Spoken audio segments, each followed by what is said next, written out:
ಝುಡಿಯೋದಲ್ಲಿ shopping ಮಾಡೋದಕ್ಕೆ ಯಾವಾಗಲೂ ಖುಷಿ ಆಗುತ್ತೆ ನನಗೆ. ಬಿಕಾಸ್ ಒಳ್ಳೆ ರೀಸನಬಲ್ ಪ್ರೈಸಲ್ಲಿ ನಮಗೆ ತುಂಬಾ ಒಳ್ಳೆ ಮಟೀರಿಯಲ್ ಕೂಡ ಸಿಗುತ್ತೆ. ಸೊ ಅದೊಂದು ತುಂಬಾ ಖುಷಿ ಆಗುತ್ತೆ ನನಗೆ ಝುಡಿಯೋದಲ್ಲಿ ಶಾಪಿಂಗ್ ಮಾಡಲಿಕ್ಕೆ.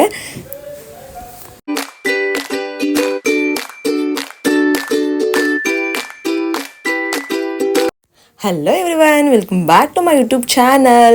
ಫ್ರೆಂಡ್ಸ್, ಎಲ್ಲರೂ ಹೇಗಿದ್ದೀರಾ? ಐ ಹೋಪ್ ನೀವೆಲ್ಲರೂ ಚೆನ್ನಾಗಿದ್ದೀರಾ ಅಂತ ಭಾವಿಸ್ತಾ ಈ ಒಂದು ಹೊಸ ವ್ಲಾಗ್ನ ನಾನು ಸ್ಟಾರ್ಟ್ ಮಾಡ್ತಾ ಇದ್ದೀನಿ. ಸೊ ನೋಡಿ, ಇವತ್ತು ನಾನು, ನನ್ನ ಮಗ, ನನ್ನ ಹಸ್ಬೆಂಡ್ ಎಲ್ಲರೂ ಕೂಡ ನಾವು ಚಾಮುಂಡಿ ಬೆಟ್ಟಕ್ಕೆ ಹೋಗ್ತಾ ಇದ್ದೀವಿ. ಸೊ ತುಂಬ ದಿನ ಆಗ್ಬಿಟ್ಟಿತ್ತು ಚಾಮುಂಡಿ ಬೆಟ್ಟಕ್ಕೆ ಹೋಗಿ ಚಾಮುಂಡೇಶ್ವರಿ ತಾಯಿ ದರ್ಶನನ ಮಾಡಿ. ಸೊ ಆದ್ದರಿಂದ ಇವತ್ತು ಫ್ರೈಡೇ, ಆದ್ದರಿಂದ ಹೋಗೋಣ ಅಂತ ಹೇಳ್ಬಿಟ್ಟು ಬೆಳಗ್ಗೆನೆ ಹೊರಟಿದ್ದೀವಿ. ನೋಡಿ, ತುಂಬಾ ಕ್ರೌಡ್ ಇರುತ್ತೆ. ಯೂಶಲಿ ಫ್ರೈಡೇ ಅಂದರೆ ಯಾರೂ ಬರ್ಲಿಕ್ಕೆ ಇಷ್ಟಪಡೋದಿಲ್ಲ, ಬಿಕಾಸ್ ಅಷ್ಟು ಕ್ರೌಡ್ ಇರುತ್ತೆ, ಸಿಕ್ಕಾಪಟ್ಟೆ ಜನ ಇರ್ತಾರೆ. ಫ್ರೆಂಡ್ಸ್ ನೋಡಿ, ಈ ವಿಡಿಯೋದಲ್ಲೇ ಗೊತ್ತಾಗ್ತಿದೆ ನಿಮಗೆ. ನೋಡಿ ಎಷ್ಟು ಕ್ರೌಡ್ ಇದೆ ಅಂದರೆ, ಎಷ್ಟು ಜನ ಇದ್ದಾರೆ ಅಂದರೆ ಲಿಟ್ರಲ್ ಅಷ್ಟೇ ಜನ ಇದ್ದಾರೆ. ಸ್ವಲ್ಪ ಕಷ್ಟ ಆಗುತ್ತೆ ದರ್ಶನ ಮಾಡೋದು. ಸೊ ಅದರಿಂದ ನಾವು ಬೇಗನೆ ಹೋಗಿ ದರ್ಶನ ಮಾಡೋಣ ಅಂತ ಬಂದಿದ್ದೀವಿ. ಈಗ ಆಲ್ರೆಡಿ 10:30 ಆಗಿಬಿಟ್ಟಿದೆ. ಪಾಪು ಇರೋದ್ರಿಂದ ಬರೋದು ಲೇಟ್ ಆಯಿತು ಸ್ವಲ್ಪ. ನಾವು ಹೋದ್ವಿ ಧರ್ಮ ದರ್ಶನ ಮಾಡೋಣ ಅಂತ. ಸ್ವಲ್ಪ ತುಂಬಾ ಕ್ರೌಡ್ ಇದ್ದಿದ್ದ ಕಾರಣ 100 ರೂಪೀಸ್ನ ಪೇ ಮಾಡಿ ಹೋಗ್ತಾ ಇದ್ದೀವಿ ದರ್ಶನ ಮಾಡಲಿಕ್ಕೆ. So ticket ತೊಗೊಂಡಿದ್ವಿ. ಫೈನಲಿ ದರ್ಶನ ಎಲ್ಲ ಆಯಿತು. ಸೊ ತುಂಬಾ ಚೆನ್ನಾಗಿ ದರ್ಶನ ಆಯಿತು, ಆರಾಮಾಗೇ ಆಯಿತು ಅಂತಲೇ ಹೇಳ್ಬೋದು. ಫ್ರೆಂಡ್ಸ್, ಚಾಮುಂಡೇಶ್ವರಿ ತಾಯಿ ದರ್ಶನ ಮಾಡೋದ್ರಿಂದ ನನಗೆ ತುಂಬಾ ಪಾಸಿಟಿವ್ ಎನರ್ಜಿ ಬಂದಂಗೆ ಆಗುತ್ತೆ, ಮತ್ತು ಆರಾಮ್ ಅನಿಸುತ್ತೆ ಮನಸ್ಸಿಗೆ, ತುಂಬಾ ಚೆನ್ನಾಗಿ ರಿಲ್ಯಾಕ್ಸ್ ಆಗುತ್ತೆ. ಫ್ರೆಂಡ್ಸ್, ಎಲ್ಲ ಆಯಿತು, ದರ್ಶನ ಚೆನ್ನಾಗಾಯಿತು. ನೆಕ್ಸ್ಟ್ ನಾವು ಝುಡಿಯೋಗೆ ಬಂದಿದ್ದೀವಿ ಒಂದಷ್ಟು ಶಾಪಿಂಗ್ ಮಾಡೋಣ ಅಂತ ಹೇಳಿ. ಸೊ ಜನವರಿ ಫಸ್ಟ್ ವೀಕ್ ಎಲ್ಲ ಬಂದಿದ್ರೆ ಒಳ್ಳೆ ಸೇಲ್ ಎಲ್ಲ ಇರ್ತಿತ್ತು. ಇವಾಗೇನು ಏನು ಸೇಲ್ ಇಲ್ಲ, ಜಸ್ಟ್ ಬಂದ್ವಿ ಅಷ್ಟೇ. ನನಗೆ ಡೈಲಿ ವೇರ್ ಬೇಕಾಗಿತ್ತು, ಡೈಲಿ ನೈಟ್ ವೇರು ಆ ಥರ ಎಲ್ಲ ಬೇಕಾಗಿತ್ತು. ಸೊ ಅದರಿಂದ ಬಂದಿದ್ದೀವಿ. ಮತ್ತು ಒಂದಷ್ಟು ಟೀ ಶರ್ಟ್ಸ್ ಕೂಡ ಬೇಕಾಗಿತ್ತು ಡೈಲಿ ಡೈಲಿ ವೇರ್ಗೆ. ಆದ್ದರಿಂದ ಒಂದಷ್ಟು ಶಾಪಿಂಗ್ ಮಾಡೋಣ ಅಂತ ಹೇಳಿ ಬಂದಿದ್ದೀವಿ. ಅಲ್ಲಿನ ಕಲೆಕ್ಷನ್ಸ್ ಎಲ್ಲ ನಾನು ಈ ವಿಡಿಯೋದಲ್ಲಿ ಕಂಪ್ಲೀಟಾಗಿ ತೋರಿಸ್ತೀನಿ. ಸೊ ಯಾರು ಸ್ಕಿಪ್ ಮಾಡಬೇಡಿ, ವಿಡಿಯೋನ ಕಂಪ್ಲೀಟಾಗಿ ನೋಡಿ ಅಂತ ಹೇಳ್ತಾ ಸೊ ಈ ವಿಡಿಯೋನ ಕಂಟಿನ್ಯೂ ಮಾಡ್ತಾ ಇದ್ದೀನಿ. ಸೊ ನಾನು ನಿಮಗೆ ಹೆಂಡಲ್ ಸಿಗ್ತೀನಿ.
ಫ್ರೆಂಡ್ಸ್ ನೋಡಿದ್ರಿ ಅಲ್ವಾ, ನಂಗಂತೂ ತುಂಬಾ ಇಷ್ಟ ಆಯಿತು. ಒಳ್ಳೆ ಕಲೆಕ್ಷನ್ಸ್ ಇತ್ತು ಅಂತಲೇ ಹೇಳ್ಬೋದು. ಫುಟ್ವೇರ್ ಕಲೆಕ್ಷನ್ಸ್ ಆಗಿರ್ಬೋದು, ಕುರ್ತಾ ಮತ್ತು ಟಾಪ್ಸ್ ಎಲ್ಲ ಚೆನ್ನಾಗಿತ್ತು. ಸೊ ನಾನೊಂದಷ್ಟು ಶಾಪಿಂಗ್ ಮಾಡಿದ್ದೀನಿ, ತೋರಿಸ್ತೀನಿ ನಾನು ನಿಮ್ಗೆ ಏನೆಲ್ಲ ತೊಗೊಂಡೆ ಅಂತ ಹೇಳಿ. ನೋಡಿ, ಈ ಒಂದು ನೈಟ್ ಡ್ರೆಸ್ ಪೇರ್ ತೊಗೊಂಡಿದ್ದೀನಿ, ಪ್ಯಾಂಟು ಮತ್ತು ಟಾಪ್ ತೊಗೊಂಡೆ. ನೋಡಿ ಯಾವ ಥರ ಇದೆ ಅಂದರೆ ಮಟೀರಿಯಲ್ ಅಂತೂ ತುಂಬಾ ಸಾಫ್ಟ್ ಆಗಿದೆ, ತುಂಬಾ ಚೆನ್ನಾಗಿದೆ ಅಂತಲೇ ಹೇಳ್ಬೋದು. ಒಂದು 6 ಮಂತ್ಸ್ ಅಂತೂ ವೇರ್ ಮಾಡ್ಬೋದು ಆರಾಮಾಗಿ. ನೋಡಿ ಯಾವ ಥರ ಇದೆ ಟಿ ಶರ್ಟ್ ಅಂತ. ಸೊ ಚೆನ್ನಾಗಿದೆ, ತುಂಬಾ ಕಂಫರ್ಟಬಲ್ ಆಗು ಇರುತ್ತೆ. ನಾನು ಹಿಂದೆ ಎಲ್ಲ ಇಲ್ಲೇ ತೊಗೊಳ್ತಾ ಇದ್ದಿದ್ದು, ಸೊ ಡೈಲಿ ವೇರ್ಗೆ, ಆದ್ದರಿಂದ ಇಲ್ಲೇ ತೊಗೊಳಕ್ಕೆ ಇಷ್ಟಪಡ್ತೀನಿ ನಾನು. ನೋಡಿ ಯಾವ ಥರ ಇದೆ ಅಂದರೆ ತುಂಬಾ ಸಾಫ್ಟ್ ಆಗಿದೆ, ತುಂಬಾ ಕಂಫರ್ಟಬಲ್ ಆಗಿರುತ್ತೆ ಡೈಲಿ ನಾವು ವೇರ್ ಮಾಡಲಿಕ್ಕೆ. ಇದು ನೋಡಿ ಜಸ್ಟ್ 599 ಅಷ್ಟೇ, 2 ಪೇರಿಂದ. ನೋಡಿ ಯಾವ ಥರ ಇದೆ ಅಂತ ತೋರಿಸಿದ್ದೀನಿ. ತುಂಬ ವರ್ತ್ ಅಂತ ಅನ್ನಿಸ್ತು ನನಗೆ. ನೋಡಿ ಇದೊಂದು ಟಿ ಶರ್ಟ್ ತೊಗೊಂಡೆ, ಇದು ಅಷ್ಟೇ 200 ರುಪೀಸ್ ಅಷ್ಟೇ, 199, 200 ಅಲ್ಲ. ತುಂಬಾ ವರ್ತ್ ಶಾಪಿಂಗ್ ಅಂತ ಅನ್ನಿಸ್ತು, ಬಿಕಾಸ್ ತುಂಬಾ ಪ್ರೈಸ್ ರೀಸನಬಲ್ ಆಗಿರುತ್ತೆ ಮತ್ತು ಮಟೀರಿಯಲ್ ತುಂಬಾ ಚೆನ್ನಾಗಿರುತ್ತೆ. ಫ್ರೆಂಡ್ಸ್ ಕುರ್ತಾ ಕಲೆಕ್ಷನ್ಸು ತುಂಬಾ ಚೆನ್ನಾಗಿದೆ, ಒಂದ್ಸರಿ ವಿಸಿಟ್ ಮಾಡಿ ನೀವು. ಜಸ್ಟ್ 299ಗೆಲ್ಲ ಒಳ್ಳೆ ಕುರ್ತಾಸ್ ಎಲ್ಲ ಸಿಗ್ತಾ ಇದೆ. ಇದು ಅಷ್ಟೇ ಜಸ್ಟ್ 199. ಒಂದು 5 ಟಾಪ್ ತೊಗೊಂಡೆ ನಾನು, ಪ್ಯಾಂಟ್ ಇತ್ತು ನನ್ನ ಹತ್ರ, ಸೊ ಅದರಿಂದ ಒಂದಷ್ಟು 5 ಟಾಪ್ಸ್ ಬೇಕು ಅಂತ ಹೋಗಿದ್ದೆ. ಸೊ ತುಂಬಾ ಚೆನ್ನಾಗಿ ಸಿಕ್ತು ಕೂಡ. ಇದು ಅಷ್ಟೇ 199, ಎಲ್ಲ 199. ಸೊ ಚೀಪ್ ಆ್ಯಂಡ್ ಬೆಸ್ಟ್ ಅಂತಲೇ ಹೇಳ್ಬೋದು. ನೋಡಿ ತುಂಬಾ ಖುಷಿ ಆಗುತ್ತೆ ಈ ಥರ ಸಿಗೋದ್ರಿಂದ. ತುಂಬಾ ಸಾಫ್ಟಾಗಿ ಕೂಡ ಇದೆ. ಮತ್ತು ಫ್ರೆಂಡ್ಸ್ ಫುಟ್ವೇರ್ ಕಲೆಕ್ಷನ್ಸ್ ತುಂಬಾ ಚೆನ್ನಾಗಿದೆ. ಅದು ಅಷ್ಟೇ 199 ಮತ್ತು 299 ಅಷ್ಟಕ್ಕೆಲ್ಲ ಸಿಗ್ತಾ ಇದೆ, ತುಂಬಾ ಚೆನ್ನಾಗಿದೆ. ನೋಡಿ ಈ ಟಿ ಶರ್ಟ್ ಕೂಡ ಅಷ್ಟೇ 199. ಸೊ ತುಂಬಾ ಚೆನ್ನಾಗಿತ್ತು, ಯಾವ ಶೇಡಲ್ಲಿ ಬೇಕೋ ಎಲ್ಲ ಶೇಡಲ್ಲೂ ಸಿಗ್ತಾ ಇತ್ತು ಟಿ ಶರ್ಟ್ಸ್ ಕೂಡ. ಸೊ ತುಂಬಾ ಚೆನ್ನಾಗಿ ಒಳ್ಳೆ ಕಲೆಕ್ಷನ್ಸ್ ಇದೆ ಅಂತಲೇ ಹೇಳ್ಬೋದು. ಮೈಸೂರಲ್ಲಿ ತುಂಬ ಕಡೆ ಬ್ರಾಂಚಸ್ ಕೂಡ ಇದೆ, ನೀವು ಎಲ್ಲಿ ಬೇಕಾದರೂ ಹೋಗ್ಬೋದು, ಎಲ್ಲ ಕಡೆನೂ ಸೇಮ್ ಕಲೆಕ್ಷನ್ಸ್ ಇರುತ್ತೆ. ಫ್ರೆಂಡ್ಸ್ ನೋಡಿ ಅಲ್ವಾ, ಯಾರಿಗಿಲ್ಲ ಈ ವಿಡಿಯೋ ಇಷ್ಟ ಆಯಿತು ಲೈಕ್ ಶೇರ್ ಕಮೆಂಟ್ ಮಾಡೋದನ್ನ ಮರಿಬೇಡಿ. ನನ್ನ ವಿಡಿಯೋಗೆ ಇದೇ ಥರ ಸಪೋರ್ಟ್ ಮಾಡಿ, ನಿಮ್ಮ ಸಪೋರ್ಟ್ ನನಗೆ ತುಂಬಾ ಇಂಪಾರ್ಟೆಂಟ್ ಅಂತ ಹೇಳ್ತಾ ಇವತ್ತಿನ ಬ್ಲಾಗ್ನ ನಾನು ಇಲ್ಲಿಗೆ ಎಂಡ್ ಮಾಡ್ತಿದ್ದೀನಿ. ನಾನು ನಿಮಗೆ ಮುಂದಿನ ಬ್ಲಾಗಲ್ಲಿ ಸಿಗ್ತೀನಿ.